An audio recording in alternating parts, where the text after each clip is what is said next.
Greetings. I'm George Boston Rhines with the Getto Free Press, a social journalist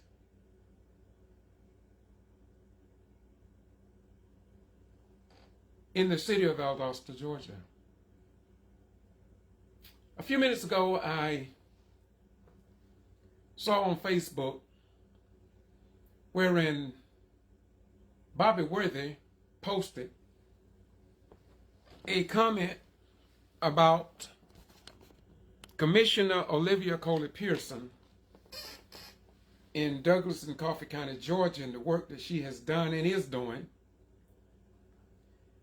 And I just want to say to Douglas and Coffee County community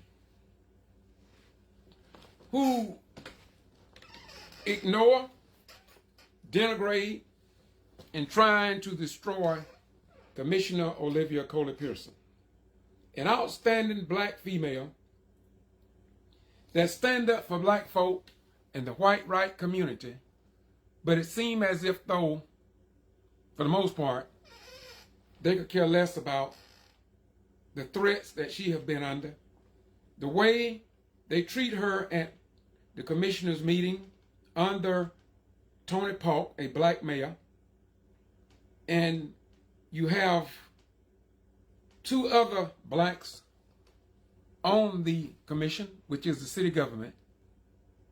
And for the most part, Olivia,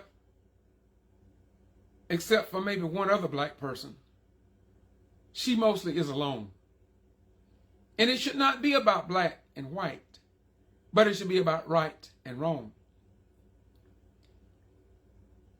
It is a disgrace to elected officials when the community sit at these meetings and watch it on YouTube, what takes place in Douglas at public meetings because they publicize them on video.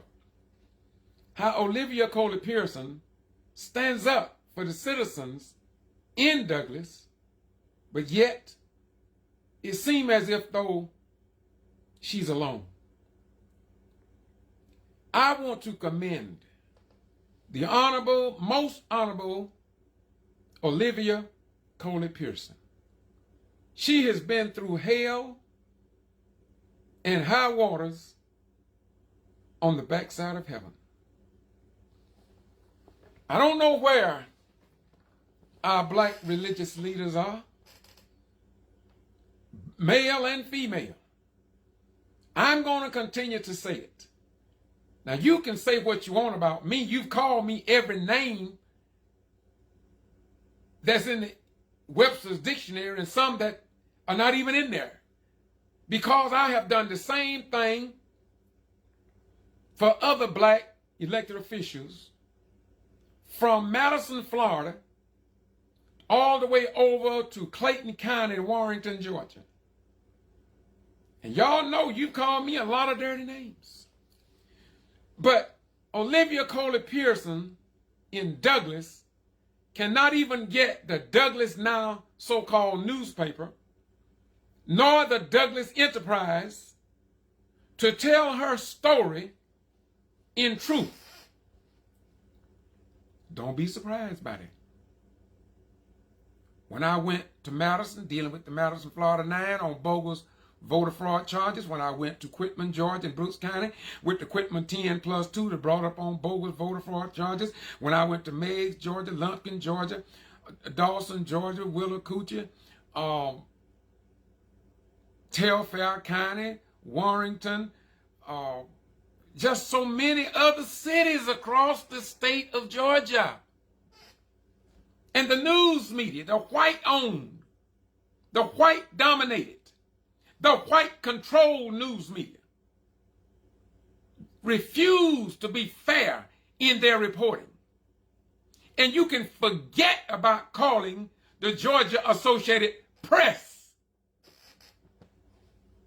They won't come. Brother Ryan, what did you say? I didn't say nothing.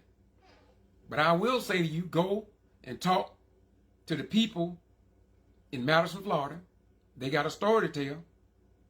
Go to Quitman, 10+2, those 12 outstanding people, they have a story to tell. A 19-day court case, the white-dominated, the white-controlled TV station and newspapers, including the Valdosta Daily Times out of Valdosta, wasn't there. Go to Meigs, Georgia with Linda Harris and see how the Thomasville Times reporter lied on her. I documented this through video. Go to Camilla, Georgia with Rufus Davis. Go to Lumpkin, Georgia with former Mayor Charles Gibson, wherein a white council member called him a nigger. And for the most part, they took no action against us, to my knowledge. Look at the clerk in city government. They got rid of her, Naya.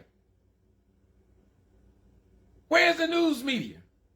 And in Douglas, Georgia, Dawson, Georgia, Christopher Wright was shot 6 times, left in his mother's yard for dead. But there was a pastor who heard him outside crying, saying, help, help, help.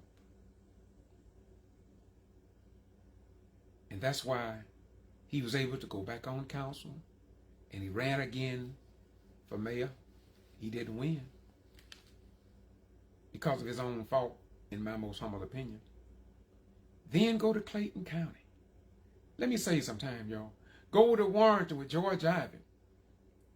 I was in the courtroom with him, and the judge there, I don't talk about him much. I'm going to get him one day, though. The judge over there in the Tombs Judicial Circuit banned me from all courtrooms under the Tombs Judicial Circuit. And I did nothing wrong. You all just thought I was under a criminal trespass in Lowndes County after the death of KJ, didn't you? I don't tell you all half of the stuff that these Satanists have done to the righteous, not just me. Anybody that stands up on the square, measure themselves by the plumb line of true holiness. They don't like, the wicked don't like that. Go to Telfair County. The white sheriff, Sheriff Stevenson, stood before Secretary of State Brian P. Kemp's face and that all-white board, State Board of Elections board. All white. Not a single black nowhere. Just rule against black folk. Case after case after case. And y'all voted him in for governor. And about to vote him in again. What's wrong with you all? But then again, I understand why you did it, because you don't have a news media to give you the news, so you don't know what in the hell going on. But Sheriff Stevenson stood up. I got this recorded. All you have to do is go to my YouTube channel, Boston G.B.R, and look at the thousands of videos across the southern state of Georgia. And you'll see what your news media, TV station, and radio refuse to publish, because they know that they got to fight against Jesus. Now, they're going to go to church. They're going to go to mosque. They're going to go to synagogue. They're going to go to temples. And they're going to pretend that they are the righteous. But if you watch the fruits that fall from their tree, you'll know that they are not of Jesus, never heard of God in truth, and they are of their father, the devil, and the lusts of their father they must do. Come around. Sheriff Stevenson, thank you for the work you did there at Secretary of State's meeting, state meeting there in Macon. You stood strong, and I want to appreciate you for that. I also want to thank all of you who was willing to stand up for what is right in God's world. Wait a minute, one more. Gordon, Georgia. Mary Ann Whippaloo. That black woman made history 3 times. Channel 13, Channel 41, and some more all of the TV stations there in Macon, Georgia, was so unfair to Mary Ann Whippaloo. Those TV stations in Macon are a disgrace. Is a disgrace to the Associated Press. Don't take my word for it, because I may be lying to you. Call Mary Ann Whippaloo or Pamela Reeves and let them tell you what they've told me. And I have it on video for you to watch, and nobody has to talk. See what they did to her. You wouldn't believe it. And she tried to account for $1.5 million that the city have yet to account for. She asked for a forensic audit. Those news media turned thumbs down on her, never reported what she had to publish. So don't think that Olivia Coley Pearson, going through all the lies that she's going through with the Douglas Now and the Douglas Enterprise newspapers. Wait a minute. Now, these newspapers may say, we're going to sue you, Ryans. Have at it. All I would like to show in court is that video wherein y'all accuse 19 people of wrongdoing and joining some hate group. In fact, if you all go to bar, you'll see the video. I already posted it. But no other news media in South Georgia would publish it. Olivia Coley Pearson was masterful in her presentation before Douglas Now and Douglas Enterprise at a church. They called me because I don't have an agenda except the truth. That's what I've always done. They've called me all kind of names. I don't want to draw this out too long. So let me get back, because the thrust of my bus today was to talk about Commissioner Olivia Coley Pearson. Wait a minute, one more. A little town outside of Douglas up there, $750,000 was missing. Assistant District Attorney Sansock and that whole judicial circuit haven't accounted for that money yet, to my knowledge. You may want to call the former president of NAACP for Coffee County, and he can tell you more about it. But if you go to my YouTube channel, I went to that little city, and the clerk told me that she didn't know what the hell was going on. But the money, $750,000, never investigated. And until this day, $1.5 million in Gordon, Georgia. It's been years ago. Nobody even seemed to care. But them white folk, not all white folk, because some white folk was with Olivia Coley Pearson. In fact, according to what Mary Ann Whippaloo. According to what Mary Ann Whippaloo told me, and others, because she said it on film, that it was white folk, before she took office, told her to do a forensic audit. Because them white folk been taking the money for Gordon from the taxpayers for years. The finance chair, the late Terry Reese, said that little town with less than 3,000 people had 19 banking accounts. And he was a finance chair. And he said he didn't know how much money was in those accounts. And that some of those accounts need to be closed. You can see all this on my videos. You see, I don't have to lie. My grandmother did not raise a lying man. I got so much that I could talk about, not even in this area, until y'all say I talk too long. Well, if you had in me, if you had what I had in me inside of you, you probably would lose your mind. You see, I've pretty near seen it all. But because of the way God called me, I don't just come out at people like they come out at me. February the 5th, 2015, in Gordon, a group of white folk at the bank there, and they don't close the bank down now. I guess they don't want to account for that $1.5 million, so they closed the bank. Called me a nigger. Councilman Terry, what's his name? I can't think of his name. Anyway, one of the councilmen, the one that everybody knows because he controlled everything in the city. He was in that group, called me a nigger. I didn't get angry. Why am I going to get angry about that? That's the nature of the wicked. They are ignorant. And you can't blame them for being ignorant. If they only knew what nigger meant, they would never call me a nigger again. If you check the ancient books, I'm not talking about these new books where they done changed everything.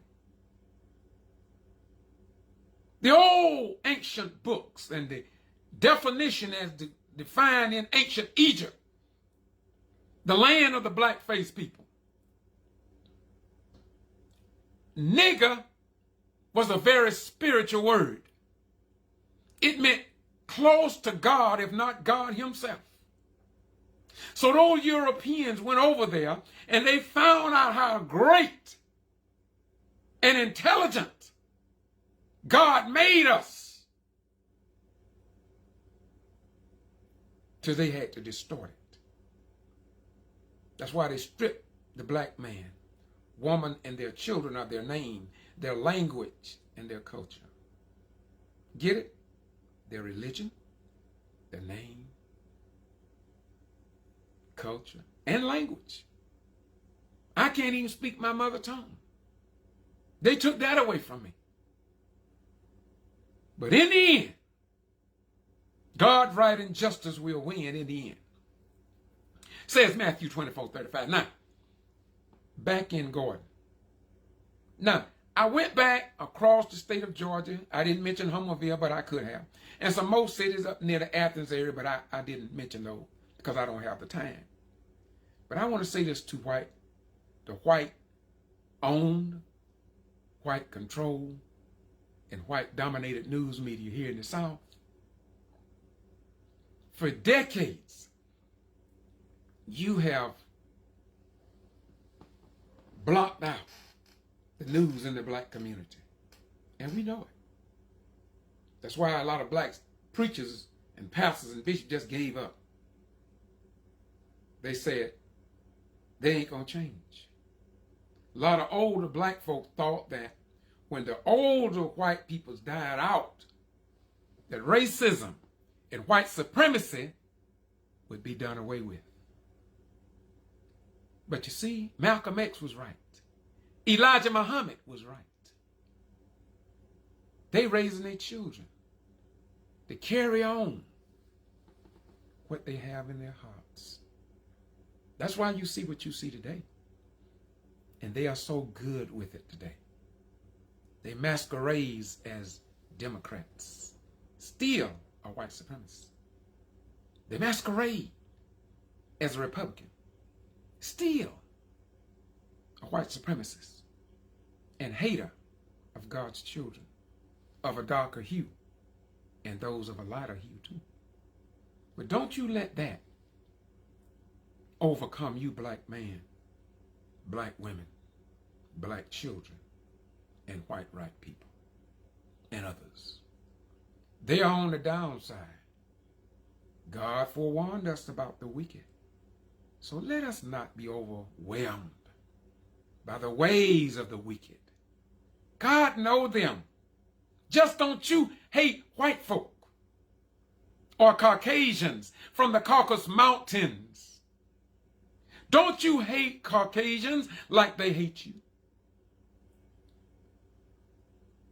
When they talk about you came from Africa and Africa ain't no good, don't you tell them, don't you remind them of what took place in the Caucasus Mountains and in the caves of Europe. Hello? Hello, somebody. Now, I've cut this off twice. I mean, I had to cut it back on. So now I'm going to quit, and I'm going to get to what I want to say, and that is this. Olivia Coley Pearson, the South Georgia news media is not going to tell your story. We know that now. And I want to say to the people who live in ignorance and don't follow me on YouTube, Facebook, Twitter, www.georgebosryan.com, or on my blog, kvci.blogspot.com. If you don't follow me, you won't know what in the hell going on. Because as I said before, the wicked not going to publish this, you see. Now, what happened to Olivia Coley Pearson is nothing new. But PRO-PUBLICA is an outside news media, PRO-PUBLICA, who went to Gordon. Or not went to Gordon, they went to Douglas to tell Olivia Coley Pearson's truth. Because you see, these wicked people here in the South, they don't want you to know this. They want to keep you deaf, dumb, and blind. Just like me. When President Barack Obama ran for president, all the TV station, newspapers here in Valdosta, they all ignored the work I did. But when Charles Gibson picked up on the work I was doing, he sent reporters down here in Valdosta. In time they called me in on the national level to interview me. That's when Channel 10 and Channel 6 and the rest of them come and ask me for an interview. If I had to do it all over again, now, Charles Gibson, ABC, they did their story and gone. Then here come the local want to interview me. I should have told them, hell no, you ain't get a damn thing from me. But I was a little green then. But I'm not so green today. If you can't come to black folk in our community and get our news story and publish it fairly, then we all need to say to hell with you. We don't need you. We need to pick up our cameras and report it our damn self. Tired of white folk playing game with us. Because the news media we have today, not because I said it, but based on the historical facts, don't want the public to know our story. Now, I'm glad PRO-PUBLICA came here. I was interviewed about 4 months ago. There's another movie coming out. I'll be in it talking, just like 11 Alive Action News called me to Doug with Mary. I was in that that's news report out of Atlanta. I've been to New Orleans. I've been to Bentonville, Arkansas. I've been to Omaha, Nebraska. I've been to, Malcolm. I've been all over. I've been down to Rosewood many times. But you here in South Georgia don't know nothing about it because you don't have a news media to tell you about it, and they don't want you to know nothing good that black folk are doing for the most part, except those in the clique and among the slicks, just like your newspaper. Those in the clique and among the slicks, they'll publish their news. But the beef of what happens in South Georgia is go unreported. That's why in 2009, Lowndes County and Valdosta was leading the state of Georgia in jail deaths, but you don't know nothing about it.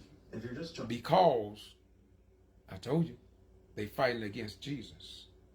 And in order for them to fight against Jesus, they must say and do what Jesus said in opposition. And what was that? Jesus said, and ye shall know the truth. If you're just joining, and the truth shall set you free. And because these wicked white folk and these black wicked comrades that joined them against other black folk, and white right people just shake their heads. See, white right people sit with us. How do you think I would know what I know if white folk didn't come tell me for the most part? They sit right there with white folk, and they come back and tell us what's going on. We don't act a fool because we want them to keep giving us the information so we can help save ourselves and our children in coming generations. So we got to be wise as a serpent and harmless as a dove, for God said he would fight our battles. Now, I'm going to play a little bit of this. I may fast forward to get to the end of it. I want you to see how they came down and like 11 Live and MSNBC came down and got the Whitman 10 story. Because the local TV stations and news media, they're just not going to cover the black news. Don't expect them to. They can't help themselves. Just the same thing their forebears did, they got to carry on the same practice until Jesus comes. Not all white people. Not all white people. You got some real bad black folk too. Yeah, man. You got some black folk. You can't call them Uncle Toms. You can call them Black Sambos and Black Aunt James. But don't call them Uncle Tom. They worse than Uncle Tom. They 10,000 times worse than Uncle Tom. Now, let's look at a little bit of this. Olivia Coley Pearson. Thank you, sister. Bobby Worthy. They criticize you. But when I find something go off, you're there. Now, let's listen to a little bit. Maybe we can gather something from this. But you won't get it from your traditional news media, I tell you that. You sure won't get it from no news media in Douglas and Coffee County. You sure won't. Now let's listen to what they're talking about here. Connor Goodwin, and I'm an events associate.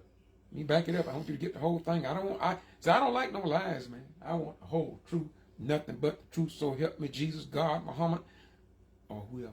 Okay? I just want the truth, and I hope you do too.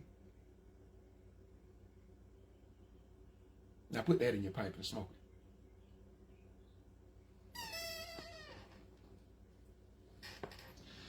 If you're just joining, my name is Connor Goodwin, and I'm an events associate with PRO-PUBLICA.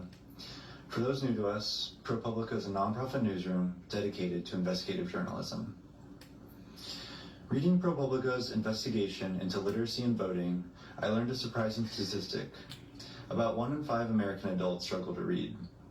I thought literacy tests were a thing of the past, but this statistic, alongside PRO-PUBLICA's reporting, showed me how today's voting process is effectively a literacy test.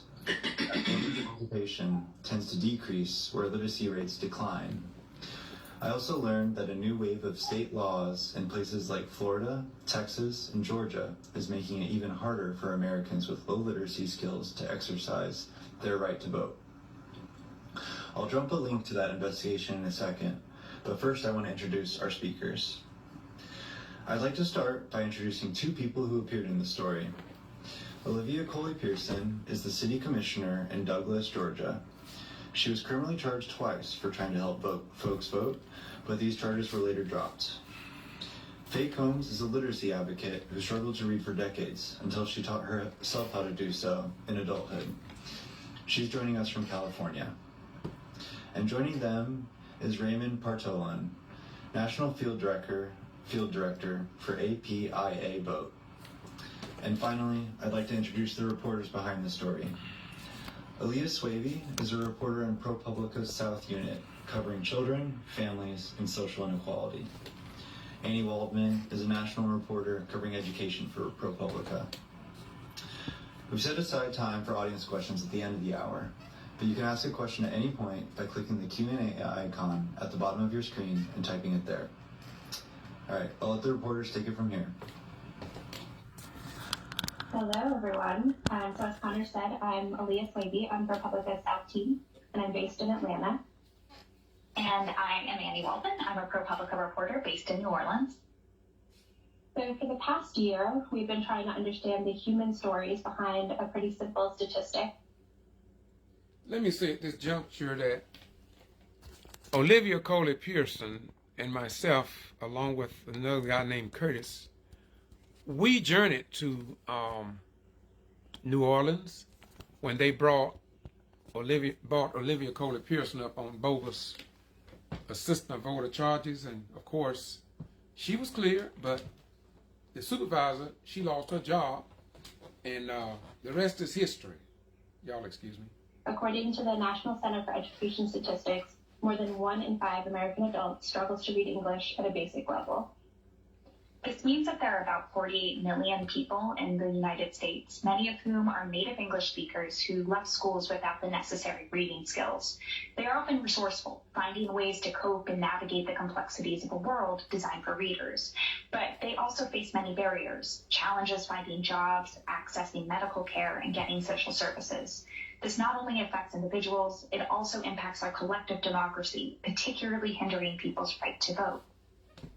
Throughout history, states have used literacy tests at the polls to exclude people from fully participating in society. Annie and my research dug into similar barriers that exist today across the country, including laws that conservative states have passed in the last 2 years, making it harder for people with reading struggles to get help at the polls. It was during this reporting that we met Olivia Pearson, the city commissioner from Douglas, Coffee County, Georgia. For decades, she has been fighting for the rights of people in her community, trying to protect their right to vote, regardless of their ability to read and write. We also, in the course of our reporting, wanted to know whether anyone was trying to solve the problem and make voting easier for people with literacy struggles. And that's how we met Faith Holmes, who works for Key to Community, a program that helps people who struggle to read get engaged in the voting process. She helps people overcome the shame and the stigma of not being able to read and helps empower them to participate in democracy. Before our conversation with these two incredible women, as well as voting rights expert Raymond Potolin, we're going to watch a short video produced by the talented in-house PRO-PUBLICA documentarian Mauricio Rodriguez-Pons. On the day of Georgia's primary election last May, Olivia Pearson woke up at 4 a.m. to rally voters, and we followed her to capture what it takes to ensure that voters who need help get the help they need to vote. So let's turn to the video now. Now, PRO-PUBLICA, how could it be that they can come from out of town to do this reporting and the Douglas Now didn't do it? The Douglas Enterprise didn't do it. Channel 10 didn't do it.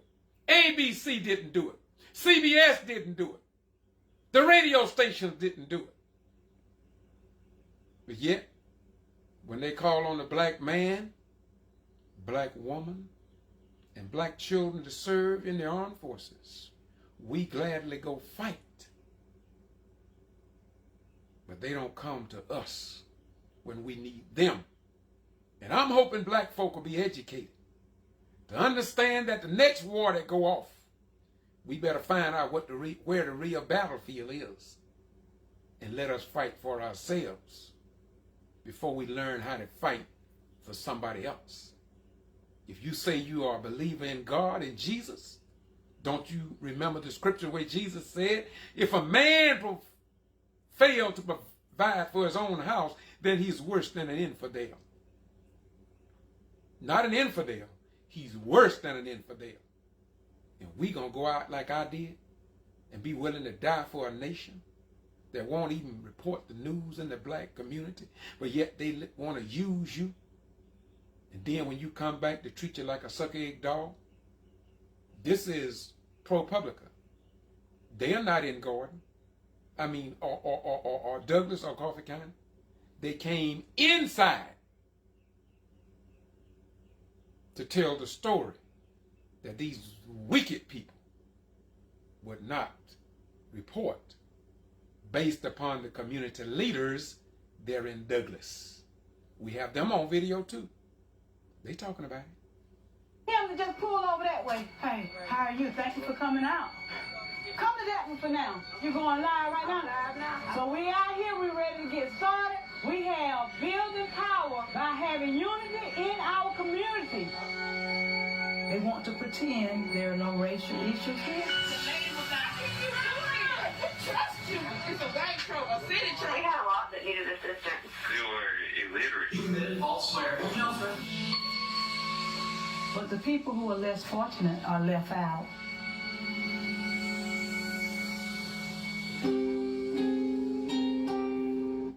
You couldn't get Tony Park to do this kind of work, the mayor of Douglas. You can't get him to do that. You can't get him to speak out, and I've been to the meetings. If he would work with the people who are trying to work for the people, don't take my word for it. I'm only telling you what I've recorded, and you can see for yourself at the meetings in Douglas, Georgia. If the other elected officials, just a few weeks ago, I was watching a video where they approved some minutes that was incomplete. The only two people I think was Tate and Olivia Coley Pearson that. Here, Eileen, you can get this one too. I wasn't trying to rest up those sweat potatoes. Just round them about the part. One gonna go over there. The one gonna go on that side, y'all. That's good. That's good.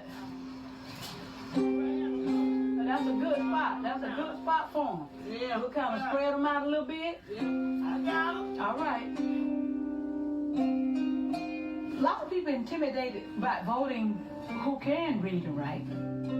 Most of the people who have a problem with reading and writing and understanding, they're not going to go vote. If you have a low voter turnout, that's some of the reason why. Hold on. We'll do all that at one time, not right now, because people got to sign for it, so we can start up. Because I know some people said they have to go. Hey, good afternoon, everybody. Give it up for Coffee County. We are in the primary election in Georgia right now. We've got to carry people with us to the poll. We've got to call people. We just got to do whatever it takes. This is the last week of early voting coming up this week. If I come up, y'all coming up. I don't know no other way to do it. Who ready to go to the ballot box? Who ready to let their voices be heard? Who knows that their voice matters? Yes. My mother was a civil rights activist here in Coffee County. That's what helped to frame me to be involved like I am. When you look at poverty in the community, the rate of graduation from high school, it works hand in hand. We're a rural community. There are racial issues, educational issues, employment issues. A lot of y'all supported me when they unjustly prosecuted me and lied, trying to get me out of the way because I do this kind of work right here. And I thank y'all for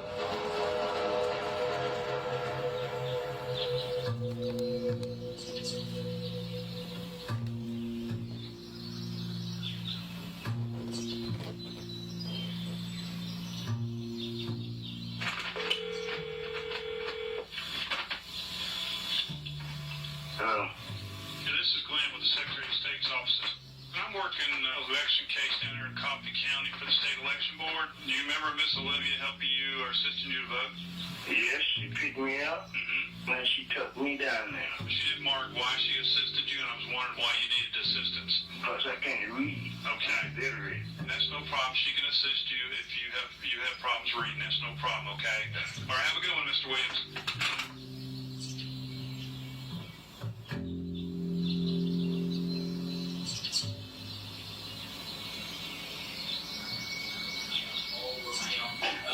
There's a series of questions that I need.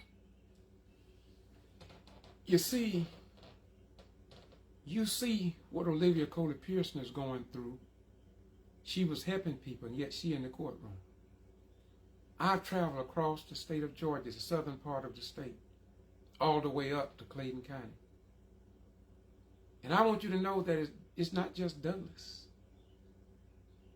It goes across the state of Georgia under Governor Nathan Deal, Secretary of State Brian P. Kemp, and even under Governor Kemp.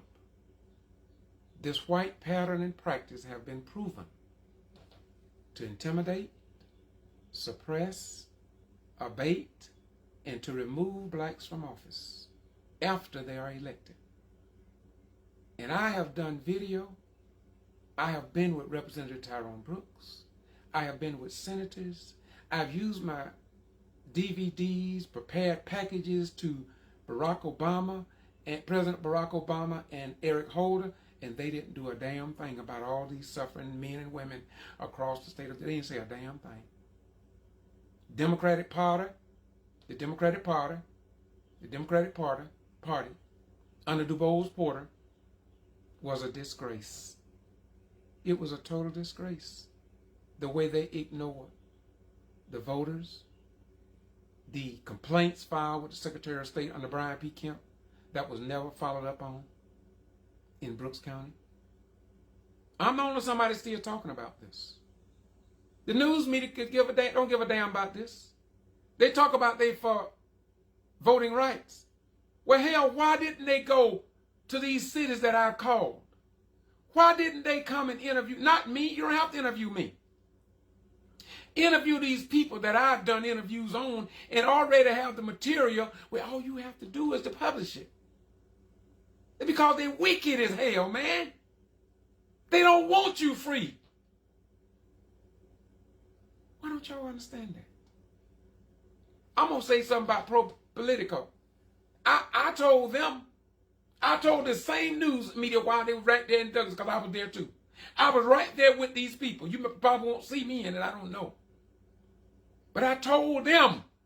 But see, when these professional certified news medias as Judge George Barney or whatever his name, say I was an uncertified news media. But you'll see the news I publish, there ain't a damn certified news media nowhere. In the case of the Quitman 10, they wasn't there. With the Madison, Florida 9, they wasn't there. A 19-day court case over in Brooks County, they wasn't there. In Meggs, Georgia, for the most, they wasn't there. When the beef of when they were lying on her, even law enforcement working against her.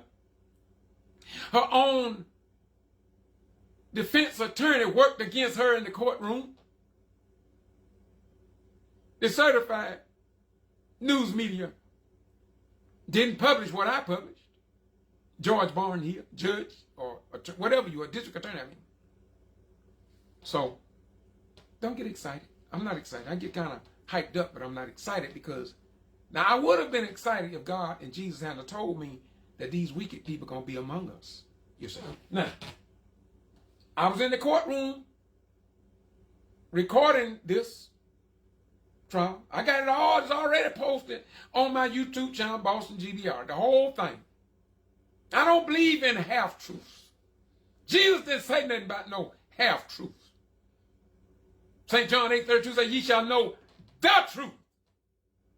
The definite article, the truth.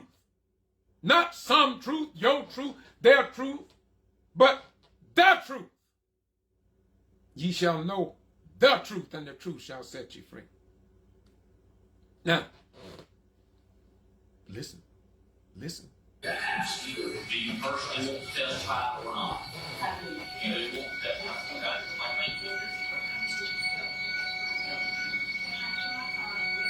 Liars put together a lie to try to hurt a black woman.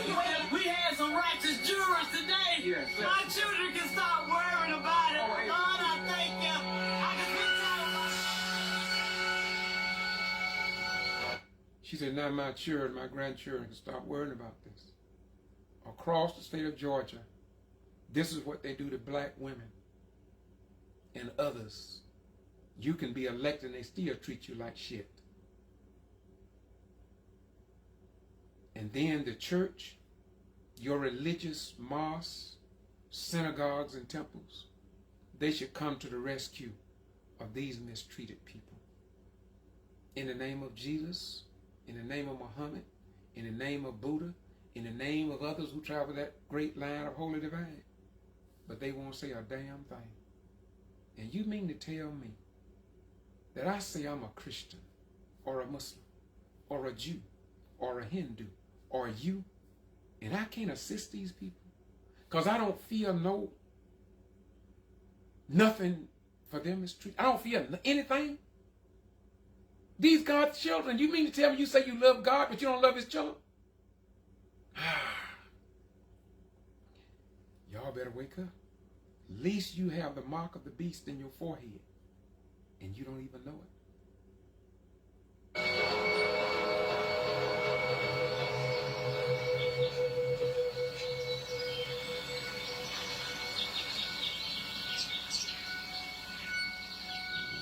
This young lady was terrified. Wow.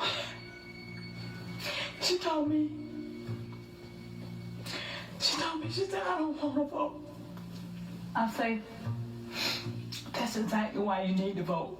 so that we can stop stuff like that. People were intimidated. Fear has been put into people. They would actually say, if they're doing this to you as an elected official, what in the world would they do to me? Listen. Listen, Christian, Muslim, Jews, Hindu, and you. Listen.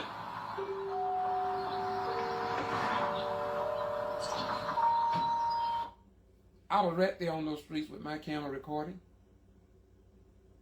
I know how the Coffee County Board of Election supervisor treated us. Wouldn't even let me walk into a place to record that I know should have been open to the public. I knew this. I didn't start a ruckus because that's not the flavor of my nature nor the nature of my flavor.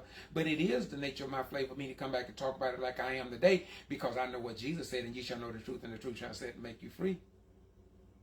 Olivia Coley Pearson, speaking truth to power. How many more people do you know in Coffee County that's speaking like she's speaking? How many more newspapers, TV stations, and radio are talking like PRO-PUBLICA? I give 11 Alive Action News, and I give Channel 10 a little respect for what they've done for the most part, but for the real reporting of connecting the dots through these 18 cities, 16, 18, 15 to 18 cities I've been to. Not to mention the brother up in the Athens area and what he covered up there. But won't no news media connect the dots like I have done. And then just like when PRO-PUBLICA knew the work that I did, I give them respect for this. But they didn't connect the dots either. So condemn them too, unless they're working on it. Because I told them, all these places, it ain't just Douglas. It ain't just Olivia Coley Pearson. If you all would have seen what Mary Ann Whipperloo went through in Garden, and her sister Pam, you would say, what in the hell is going on in the state of Georgia? Secretary of State Brian P. Kemp, I called on them in the video that I produced, and you can see it because I don't hide a damn thing from you. I called on Sam Olens, the Attorney General of the state of Georgia, and he didn't do a damn thing. Brother, why are you talking like that? You shouldn't talk like that. Ain't you a Christian? Hell no. And you know I'm not a Christian, because Christians don't talk like this. Christians get in church,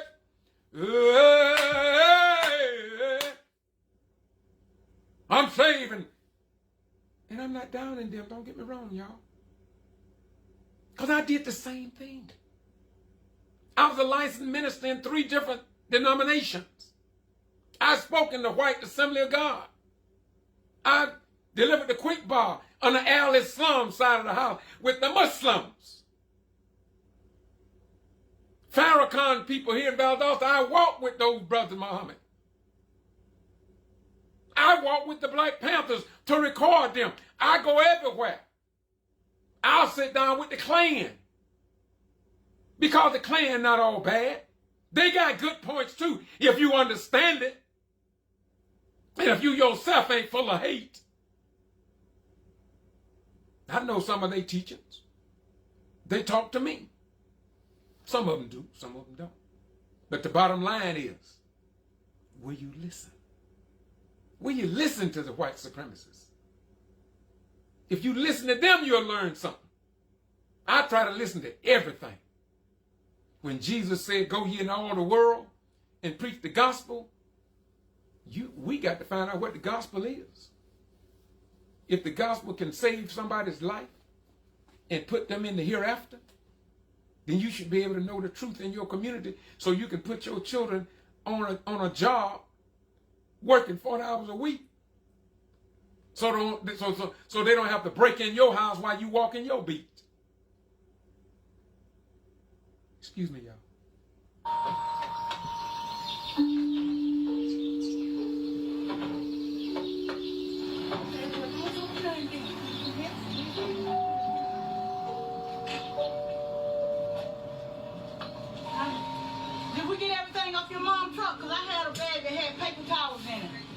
2,000 something. Tim, you voted? All right, you coming back. That's all that matters is you coming back. Busy trying to get people to the polls. Yeah, early voting is over. Today is the last. That's why they don't like her. You need to tell all your cousins. That's why they don't like her. Your aunts, uncles, everybody you know to come on down here and vote. Call Francine for me and see if she coming on and vote. That's why they don't like her. Do you think these white wicked folk and these black wicked folk gonna criticize your pastor or your imam or your rabbi or your sheik if they don't get involved in nothing in the community to try to bring about new policies and equal employment and getting some of these federal dollars so your children won't have to break in convenience stores? They'll be able to use some of that money just like white folks use it to take care of their children, to go on vacation to Paris and Rome and Italy. And you can't even go outside of your county because they use all the dollars to take care of their children. And you don't even give a damn. And you talking about you a follower of the God of creation? And you talking about you love and you pay your tithe? Some of you even pay your tithe, but you won't even help your own family members who are down in the gutters that need your help just to keep the light bill on. And you turn thumbs down on your own family members. And you think God that I know and the God my grandmama told me about going to approve of that? You got to be a liar. And you got to be of your father, the devil, and the lust of your father you will do. That's not the love I know about. Y'all excuse me. That's my passion for the day. Turn left on Gaston Avenue South.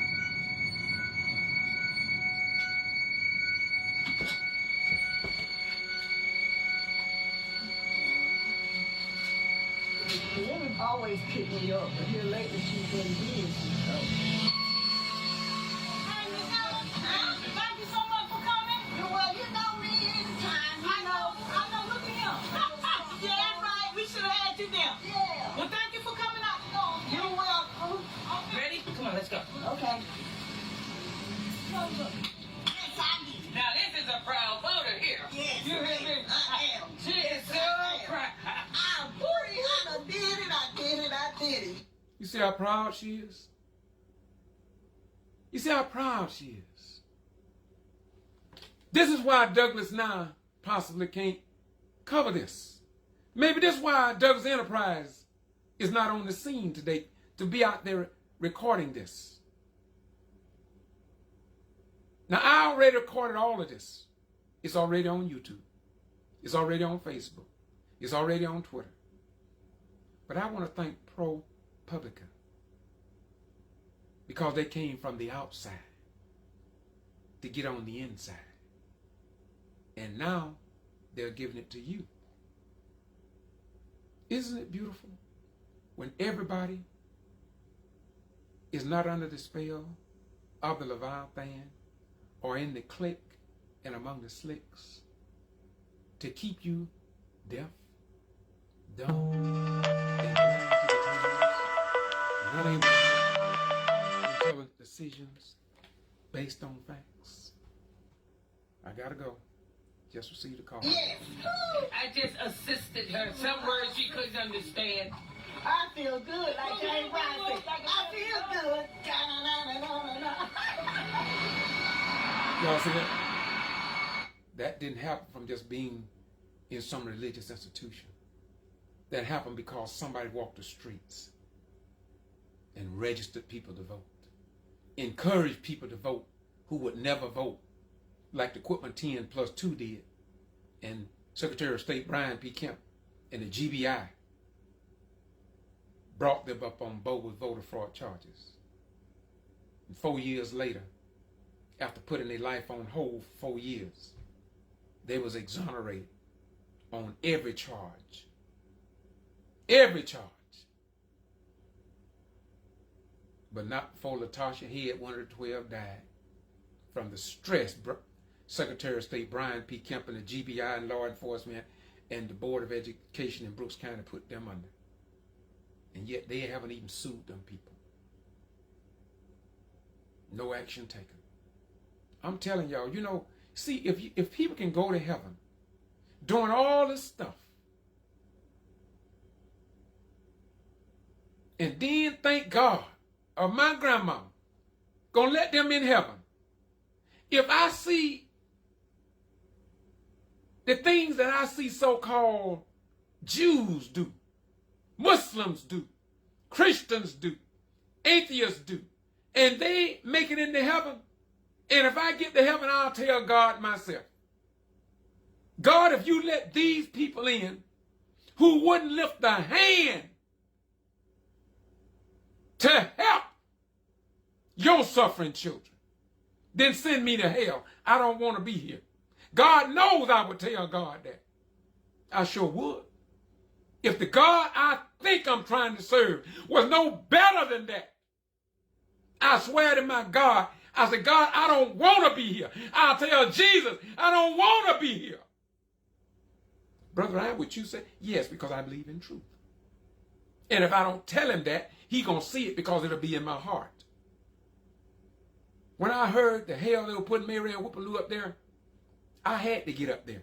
When a white police officer called me to Lumpkin, Georgia about that lady calling that black mayor a nigger, and I didn't feel that pain.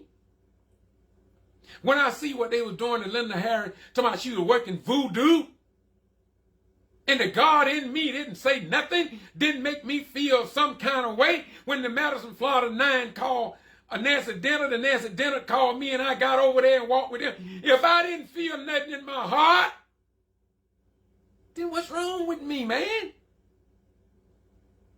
That's what I say to these people that do what I used to do in church, in mosque, in synagogue, in masjid, on the street, fooling people, telling them they got love.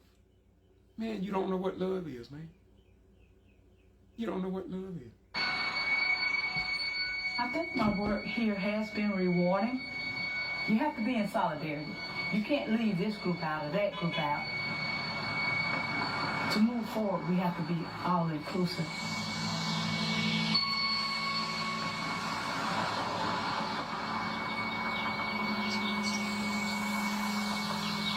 Yo, she said, Publico said that the district attorney knows they didn't provide no answers. They didn't respond to them. Didn't return their calls. You know why? Because that's what they do. I'm under a 9-year criminal trespass for nothing. And these wicked white folk, they sent me letters, but they won't move me in writing. That's the power of the wicked. You can't get mad with them. They carried on the same tradition as their family members of yesterday. They can't help it. Don't blame them for it. But pray for them that maybe one day they'll come out from under the spell of the Leviathan, and they'll give up the clique and the slicks to be with the children of God, so they can save themselves and their children from destruction that is certain for them, not only in the hereafter, but in the here and now.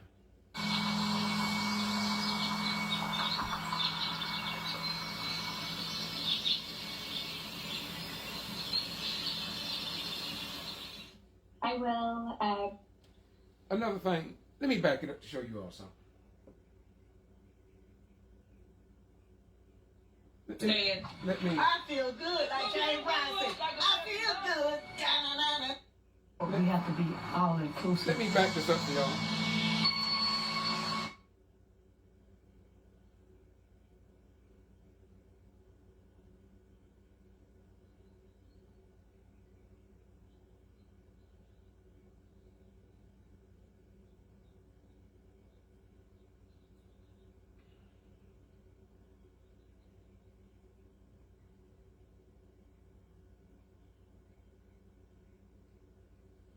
You can't leave this group out or that group out.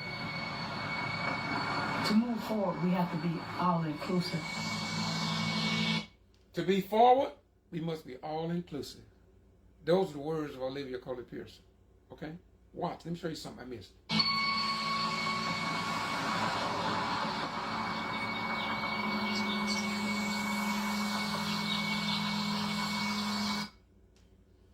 Okay. You would miss this. Most cases I wouldn't say nothing, but I'm getting tired of being ignored for the work that I do. Now, they got cinematographer, producers, script and editor, archival video, George Boston Rhymes. Now, they'll give me credit here, but I don't want no damn credit for the most part.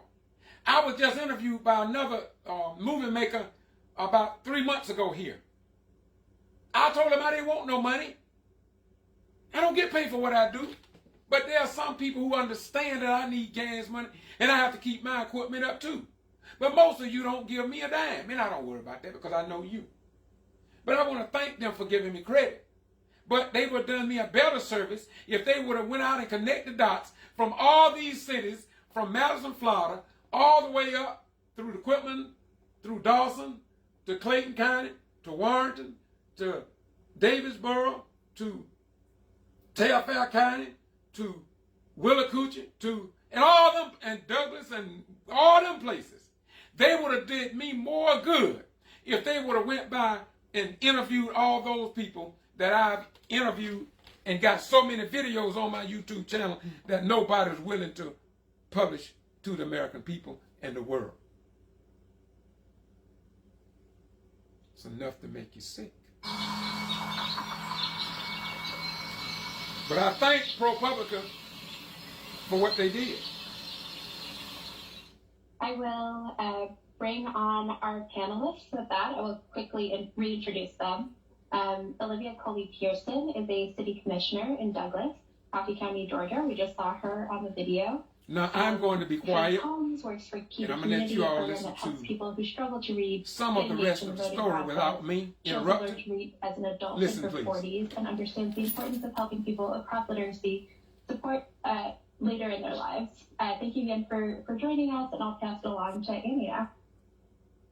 Great, thank you so much, and apologies for my internet freezing just now. So a reminder to our audience, please feel free to submit questions during the event. As after the moderated discussion, Aaliyah is going to open up the chat for a Q&A. So again, thank you so much for both of you being here. Let's just jump right in. Olivia, we just saw you in action. Can you explain a little bit about what you were doing exactly, what kinds of voters you were helping, and why was voting a challenge for them? Thanks, Annie and Aaliyah, thank you both. I got a little teary-eyed here. I didn't know you all were gonna go quite in depth like you did with primary election day and the trial and everything that I went through. But yeah, what you saw on the video with me helping people like Miss Helen Simpson, who, like she said, I always help her and carry her, and that's true. Sometimes recently I've had to get others to step in to assist her, and others like her, like Miss Sabrina and her daughters that you all met while you all were here. Like the young man, Mr. Williams, that the Secretary of State called on the phone, and he stated, you know, I picked him up and I carried him to go vote, assisted him because he is illiterate. So that's what I was doing on the video with trying to build power, building momentum, trying to get my community engaged into getting out to go vote, because voting is so important. And I focus more so on the people who have literacy challenges, because if they do not receive assistance and help, they're not going to go to the polls. And people that, like Ms. Simpson, she was so excited to do it, they want to do it.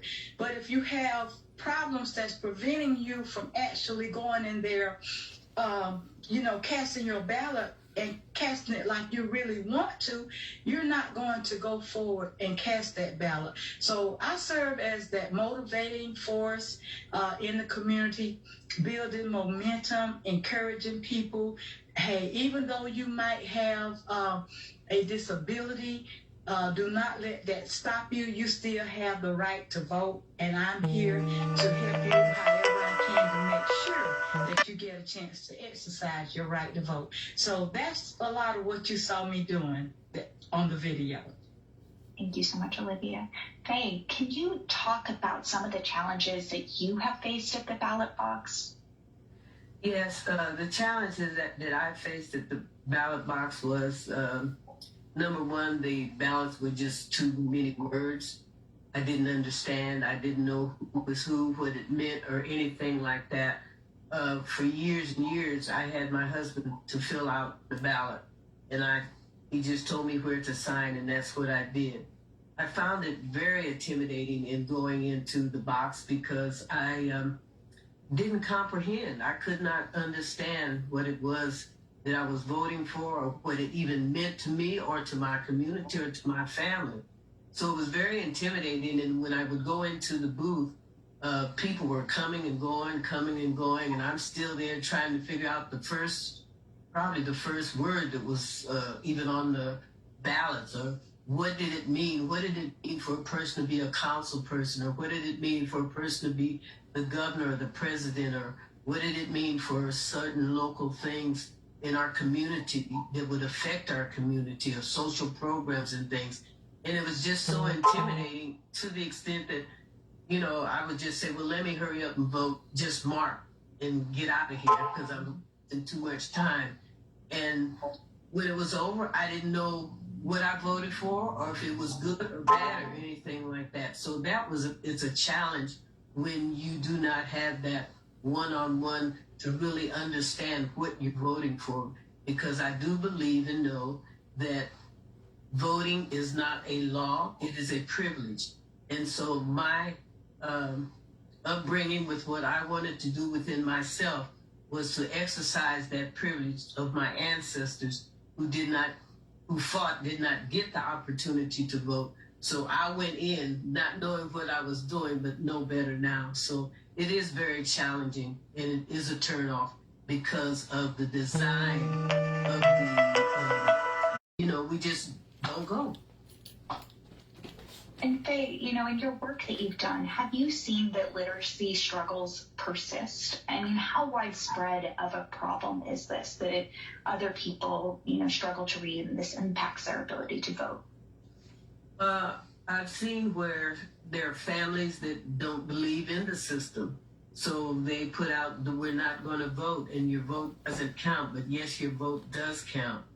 And it's been a struggle for them, and in that way they don't reach out to seek out, and it's not a conversation piece like we have conversations about different things in our lives. Voting is not something that comes to the table that people talk about. Your girlfriends don't sit down and talk about it, and your families don't talk about it. So what we need to do is try to do a one-on-one with the person, just, maybe come to the table and say, what do you think about them putting up a light bulb in a stoplight in our neighborhood? And just start some conversation and things like that. I truly, truly believe that this process needs to start in the lower grades of school and not wait until they get to middle age, when they're in technology now, so it's really gone. So I think we need to start with our youngsters at a very early age. That's great, Faith. Thank you. Olivia, just turning to you now, what happened to you? It seems like officials were using the literacy rates of folks in your community as almost a form of voter suppression. And I'm wondering if you think what happened to you, do you consider that voter suppression? Could you call that voter suppression? And what does that look like? And how does it compare to other types of voter suppression?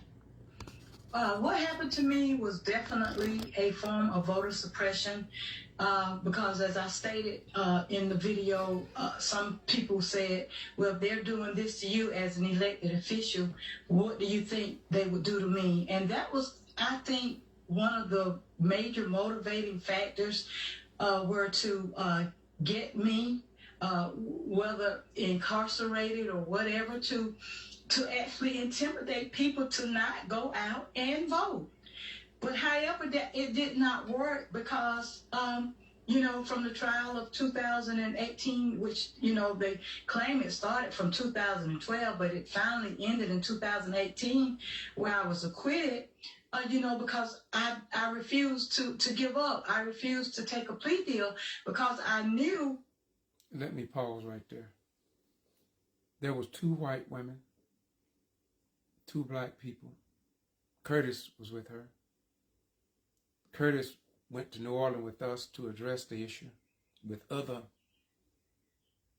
people that was experiencing like situations. Curtis bailed out on us. He went on and plea bargained. The 2 white people, they plea bargained. Olivia Coley Pearson said that I didn't violate no law. I'm taking it all the way. They tried to send her to prison. I was there. I recorded her. Zach lied from Brunswick and Bishop and Chalmer and other people. We went to Jessup and she won her case. They moved it out of Coffee County. She won her case. If you go to my channel, you'll even see where this black young juror, her first trial was a mistrial. And this young black girl talked about the racism that goes on the juries. The jury foreman, she said, she believed was a racist. They tried to kick her off the jury. But see, y'all don't know nothing about that. Your news media never even covered that one time because they don't want you to know. The only reason I do it is because I love you. But you don't love me. If you had your way, you would give all your money to them. But you wouldn't give me a dime. And I understand. The more you do that to me, the more I praise God that I serve. Not your God, but mine. And I thank him for allowing me to see the wolf in sheep clothing that Jesus spoke about. They say they love Jesus, but they don't love truth. They love Jesus. They love God, but they don't love God's children. God, if you love God's children, there is no way in heaven or hell you could bypass these mothers and fathers, sisters and brothers who these white folk bring up on all these bogus charges. Some of them are in prison, y'all. Some of them wasn't as lucky as this commissioner here, and others that we have traveled and helped. But then again, who cares? What I was doing was right to help those people who were less fortunate because they can't read or write and needed help. So I did not allow the system to intimidate me to take a plea deal, because then I would have had to been ousted from my seat, my political seat. And then ultimately the people would have felt that I had done something wrong when I had not. And more ultimate than that, so many people would have lost faith in the voting system because they would have said, hey, okay, see what happened to her, so we better not vote. And it did put a damper on it initially. But I believe now the momentum is coming back and people know and see that it is their right to get out and vote, whether they can read adequately or not. It's their right. And I'm glad that the people are responding like they are. So I know what I was doing was right, but it was definitely a form of voter suppression to try to scare me, to incarcerate me, send me to prison. But, I've said it over and over and over again. My faith in my God is very strong. And I had a one-on-one relationship with him, and I talked with him during the time that I was going through that ordeal. And that is how I overcame it, because of my faith in my God who brought me through it. Thank you, Olivia. Both of you, Faye and Olivia, you have worked with many people with many different reading levels, many different literacy levels. I'm wondering, for the folks who are out there today who maybe don't engage with people who struggle to read as much as you do or as often as you do, what misconceptions do you think persist today about people who struggle to read? What do you think people should know about people at this reading level? I would say that they're not alone. There's over 130 million people that are below the literacy skills. And it doesn't mean that they're illiterate. It's just the skills that they have to learn to receive the information, how they receive the information, and how it's perceived to them. And so I think that we need to, for the comprehension of it is the most important part. You can read a word, but if you don't comprehend what you read, you haven't read anything. So I think this is a big shame that has been put down. I believe it's a form of suppression. And the less people that read, the more that the other folks that can take advantage of us, which they're doing now, taking advantage of us, I think, in society, because if we had over 100 million people that could vote, we could turn that thing around and change it. And so the shame that goes with it, you have that shame.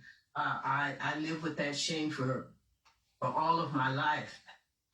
And when I came out of the shame, a weight was lifted up off of me. But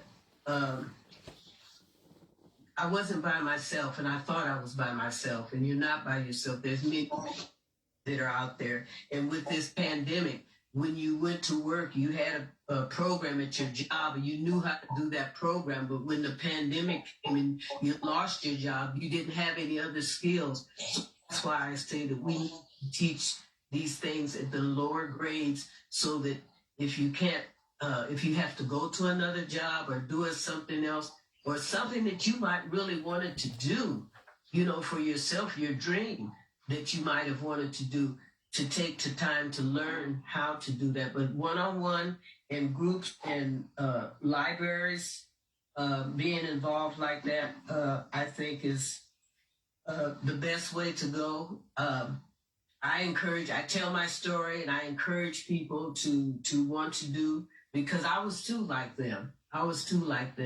And I want them to be better than I am, because it took me longer, and I don't want them to take it long. But anyhow, I just think it's another form of suppressing the people from voting. And Olivia, do you have anything to add on to that? Do you think there are misconceptions about the struggle, the people who struggle to read, that, we should educate each other about? Oh, yes, Annie, thank you. I think that the misconception is out there because, and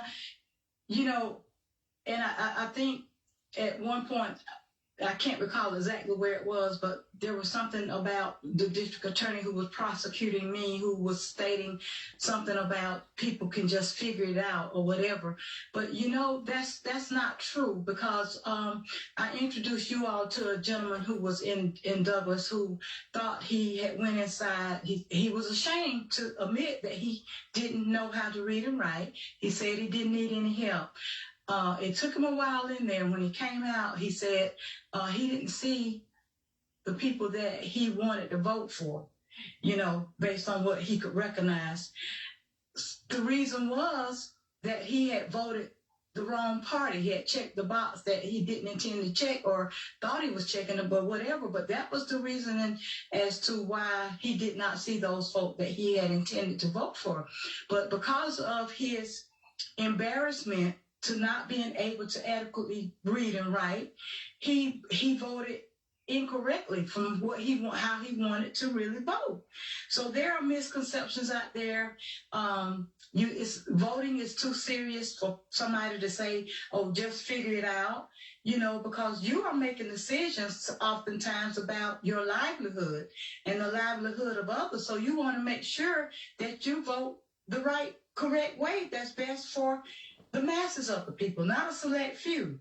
So there are very many misconceptions out there.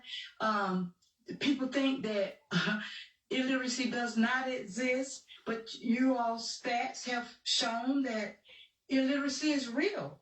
It is real, and we need to address it as society, and we need to not frown upon it, but we need to embrace people who have these deficiencies to let them know, for whatever reason it is that has caused them to be in this position, that it's okay. We're going to work to help you to make it better, to get where you need to be, instead of frowning on people, which is oftentimes what happens. I would like to say here that I think I'm going to end it. We're not even halfway yet. Maybe I'll pick up on it later. But you can go to just Google Olivia Coley Pearson and PRO-PUBLICA, and you can watch the rest of this video. I have received several phone calls that's very important. I have something else to do. I'm sorry I can't end this. Take it to the end. I'm at 27 minutes and 44 seconds. I may go to 30 seconds. I go to half of it maybe. I'll do another 4 minutes and then I'm going to close it out, and I'll pick up, and I might make it part 2 or 3. I may do it that part 1 of 2. I do want you all to understand what we go through trying to make things better for you. And it's not done in some religious institution. It's done out here on the street as we walk our beat. And while I'm at it, let me say this on behalf of Olivia Coley Pearson. When her case went to court and they moved the case to Jessup, I put in my Rule 22 request, and the judge didn't respond to it.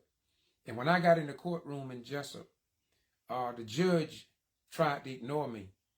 And so I was amazed by how Zach Lyde and Bishop was keeping their eyes on me, because when I saw they was trying to ignore me, I moved from the back of the building, the courtroom, round to the front seat as the judge was talking, giving his preliminaries. And I raised my hand and I said, "Sir, I put in for Rule 22 to be in to record this court case on Olivia Coley Pearson."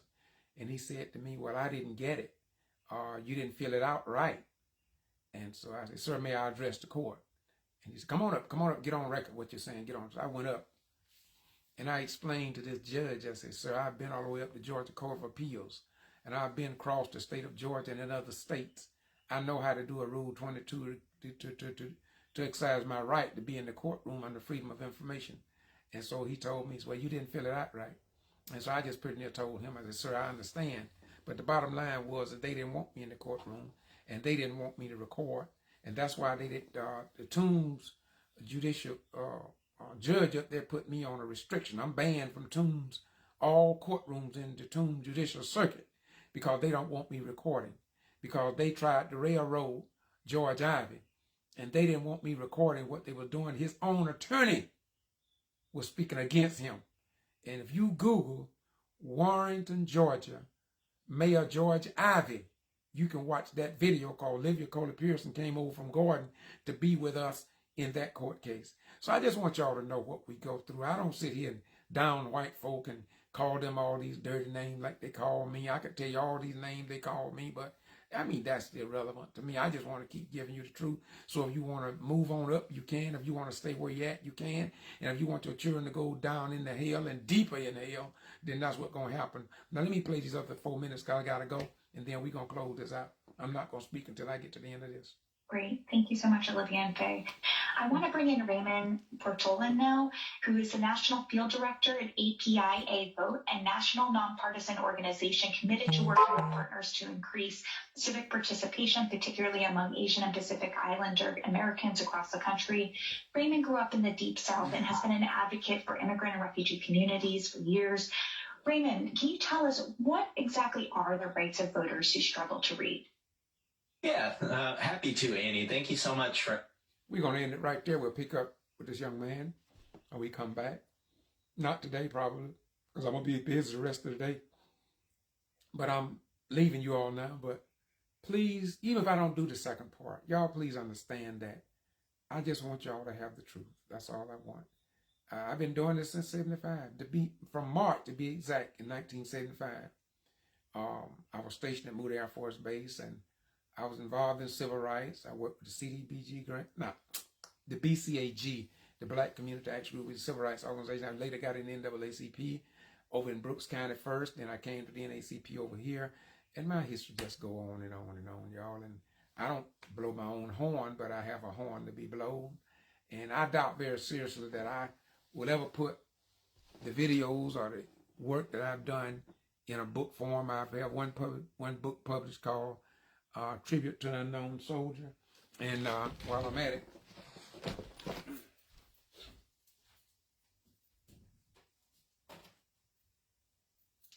that book was published in 1984.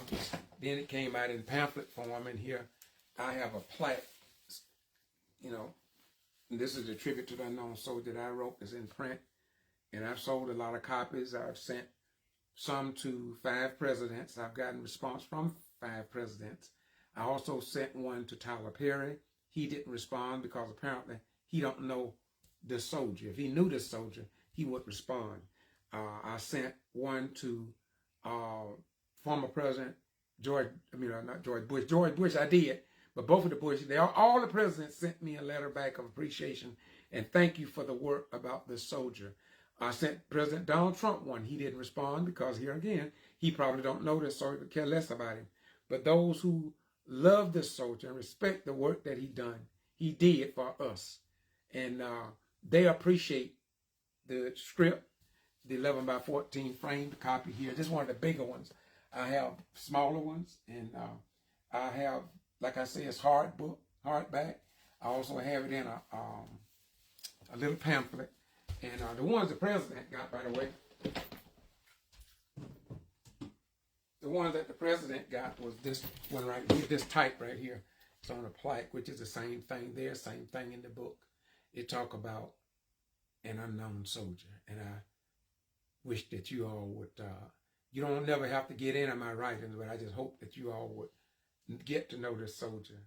I'm going to read you one paragraph here, okay? The last paragraph, I'll read that last paragraph. For his gallantry and heroic action above and beyond the number call of duty, we never presented him with the Medal of Honor nor the Flying Cross, not even a service medal. But today we as a people should recognize him as the King of Kings, Master of Masters, Supreme and Everlasting Comrades, beyond the wisest man's comprehension and truth is the Son of God. For his ways were not our ways, and his thoughts are not our thoughts. No, there is no metal nor precious stone we can give a soldier of such raw value, but we can pay tribute by living holy before him, which is our reasonable service. You all have a nice day, and remember, I do what I do because I love you all just as much, and you do what you do because you love or hate me as you do. And regardless of how you feel about me, I sure as heaven love you. And I'm going to continue to do this because I love your children, even if